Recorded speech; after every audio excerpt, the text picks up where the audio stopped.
एक लड़का जिसकी उम्र थी 29 साल, उसकी सगाई हो रही थी। आज उनको अंगूठी पहनानी थी और उसके बाद कुछ दिन के बाद इनकी शादी थी। तो रिंग सेरेमनी में यह बैठा हुआ था, इसके साथ इसके दोस्त थे। तभी सामने जो होने वाली दुल्हन होती है वह लड़की आती है और रिंग पहनाने का प्रोग्राम चालू किया जाता है। लेकिन जैसे ही लड़के की नज़र उस लड़की पर पड़ती है और उसके दोस्तों की नज़र उस लड़की पर पड़ती है, तो सबसे पहले तो जो लड़का होता है, लड़की को देखते ही उसका दिल गदगद हो जाता है कि इतनी सुंदर वाइफ मेरी बनेगी जिसका कोई जवाब ही नहीं है। यानी कि मन में बहुत ज़्यादा प्रसन्नता उसके हो जाती है कि भाई ये मेरी पत्नी बनेगी, ये तो मेरे भाग्य खुल गए। ऊपर से जो उसके साथ उसके दोस्त होते हैं वह भी उसको देख करके कहते हैं, अरे यार भाभी तो ऐसे समझो जैसे लाखों में एक हो, और जब यह भाभी दुल्हन बनकर हमारे गांव में आएगी तो हमारे मोहल्ले को चकाचौंध कर देगी। अब यह बात सुनने में एक अजीब सी भी लगती है कि भाई मोहल्ले को चकाचौंध कर देगी। दूसरी बात, यहाँ पर जब दूल्हा बनने वाला जो लड़का होता है, कुछ देर के बाद कुछ ऐसी घटना यहाँ पर होती है, वह अपने पीछे से बंदूक निकालता है और सीधा अपनी होने वाली पत्नी के सर में फायर कर देता है और वहीं मौके पर उसकी होने वाली पत्नी की मृत्यु हो जाती है। और उसके बाद दोस्तों यह लोग वहाँ से फरार हो जाते हैं। आखिर क्या तो हुआ था यह मामला, क्या इसके पीछे का राज था, पूरी जानकारी यहाँ पर लेंगे और यहाँ पर पता लगेगा कि इंसान को अपना धैर्य कब और किस मौके पर नहीं खोना चाहिए। नमस्कार, मैं हूँ सुदेश कुमार और तिरछी बात चैनल में आपका स्वागत है। यह घटना उत्तर प्रदेश के मैनपुरी जिले का एक जहांगीर क्षेत्र पड़ता है।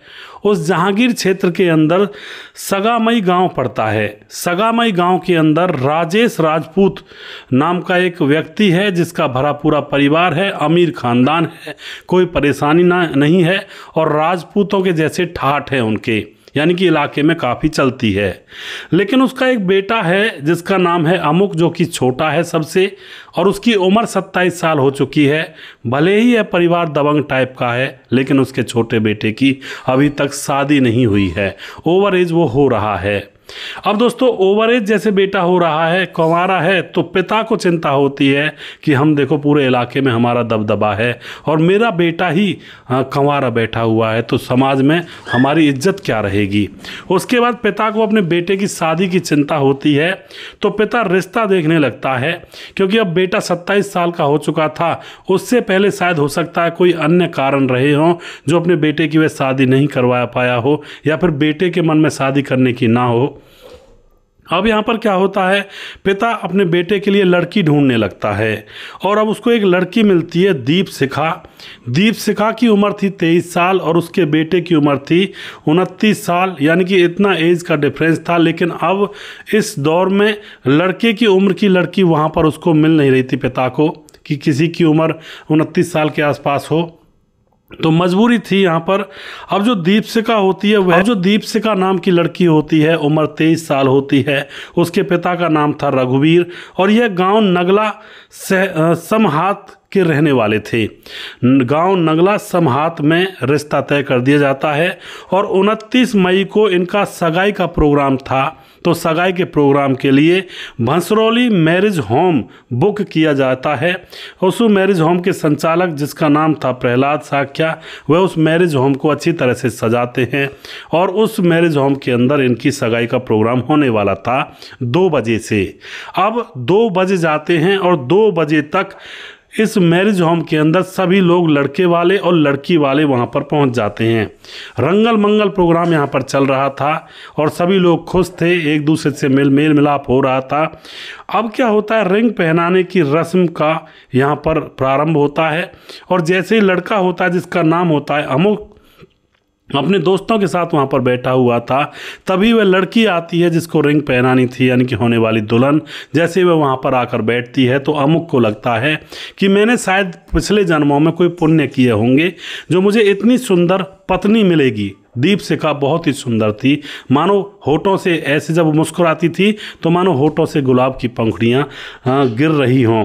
तो अब यहाँ पर जो अमुक होता है बड़ा खुश है, उसके साथ उसके दोस्त जो बैठे हुए हैं वो भी बहुत खुश हैं और वो भी बार बार उसकी उंगली कर रहे हैं कि यार तूने बड़े पुण्य किए होंगे जो तुम्हें ऐसी पत्नी मिली है। तो इस तरह से वहाँ पर हंसी मजाक चल रहा था। एक दोस्त कहता है कि जब यह लड़की भाभी बनकर हमारे गाँव में आएगी तो हमारे पूरे मोहल्ले को रोशन कर देगी। अब यह भी मजाक की ही बात थी, वे सारे लोग हंस पड़ते हैं, अमुक भी हंस पड़ता है, कोई उसको इस बात के ऊपर आपत्ति नहीं होती है क्योंकि मजाकिया टाइप के लोग थे। अब यहाँ पर दोस्तों क्या होता है, अंगूठी पहनाने का कार्यक्रम शुरू हो जाता है। अमुक जो लड़का है वह लड़की के पास उसको बिठाया जाता है और इन दोनों की जो सगाई होती है वो पूरी की जाती है। अब जैसे ही अमुक उस लड़की जिसका नाम होता है दीपशिखा उसको अंगूठी पहनाता है तो दीपशिखा अपनी नज़र उठाकर लड़के की तरफ एक नज़र देख लेती है और जैसे वह लड़के की तरफ एक नज़र देखती है तो वह उसका चेहरे की हवाइयाँ उड़ जाती हैं, क्योंकि दोस्तों जो लड़की थी दीपशिखा उसको इस लड़के जिसका नाम अमुक है इसका फ़ोटो दिखाया गया था।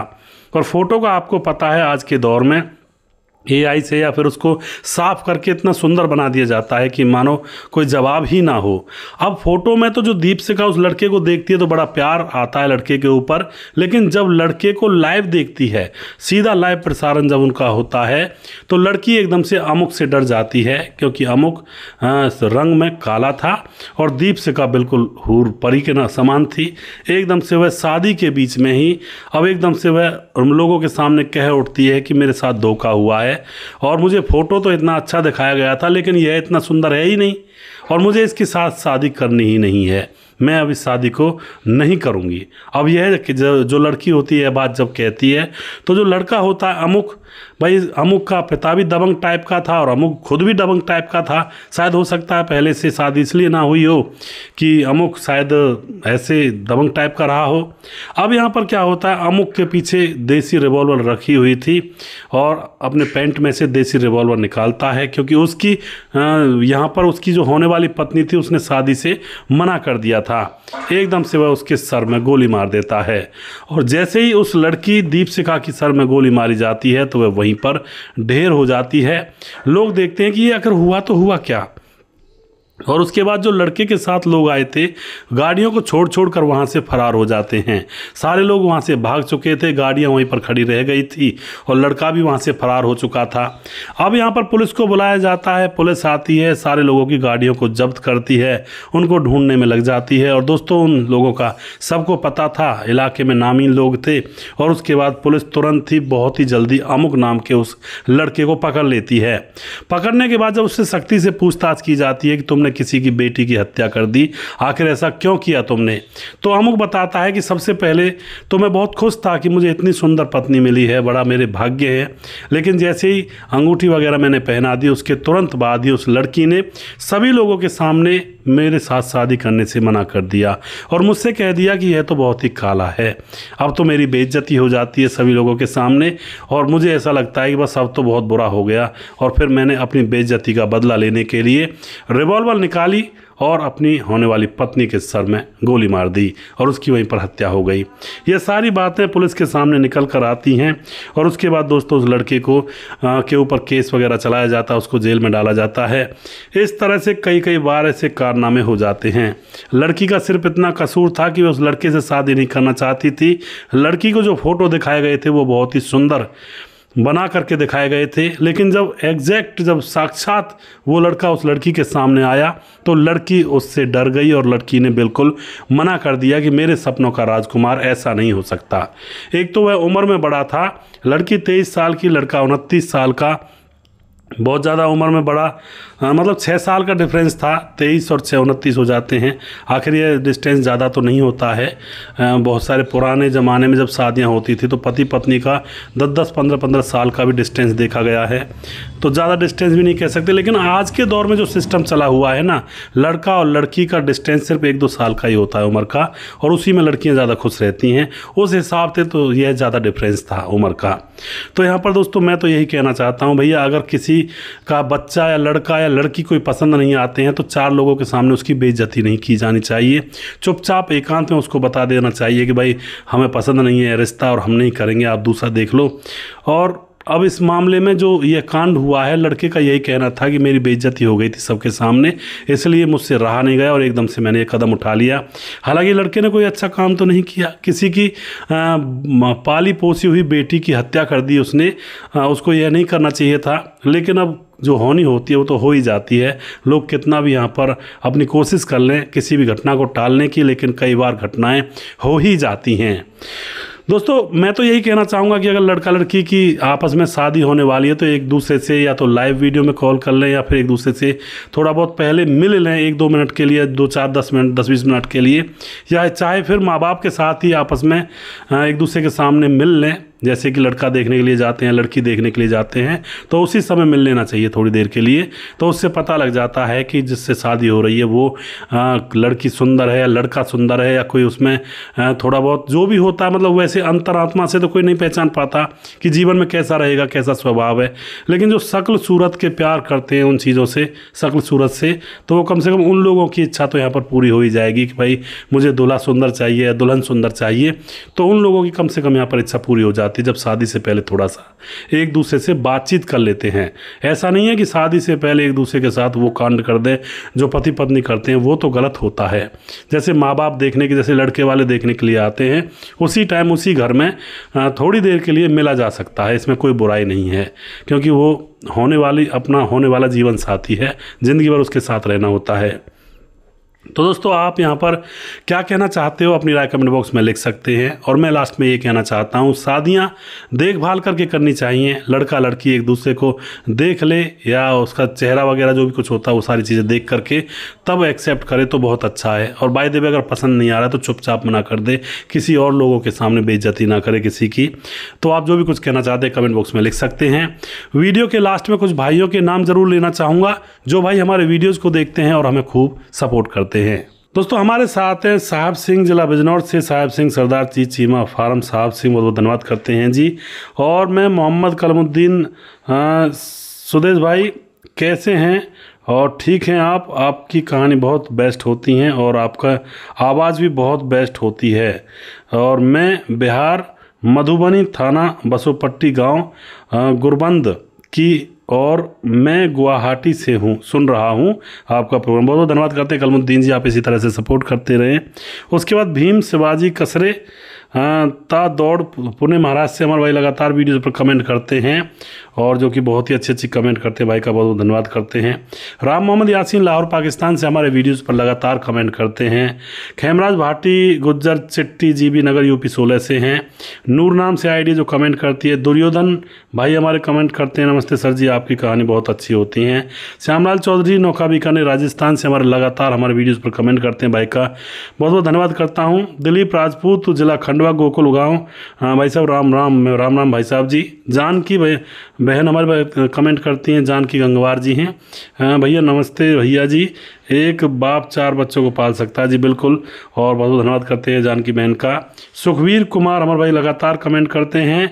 लालाराम संकवार कमेंट करते हैं, हम आपकी कहानी सुनते हैं जी, 32 BN PA की PAC लखनऊ से। और उसके बाद अजहर हमारे भाई कमेंट करते हैं। राम थापा नेपाल से कमेंट करते हैं। सुरेंद्र कुमार कमेंट करते हैं। दयाशंकर राजपूत कमेंट करते हैं यूपी से। और उसके बाद हमारे साथ और भी कुछ भाई हैं, उनके भी मैं नाम यहाँ पर ले लेता हूँ। हमारे साथ हैं सुंदर अहिरवार, भाई साहब बहुत अच्छी कहानी सुनाते हो। सुंदर लाल अहिरवार, ग्राम मठदेवरा, जिला छतरपुर, मध्य प्रदेश से हैं।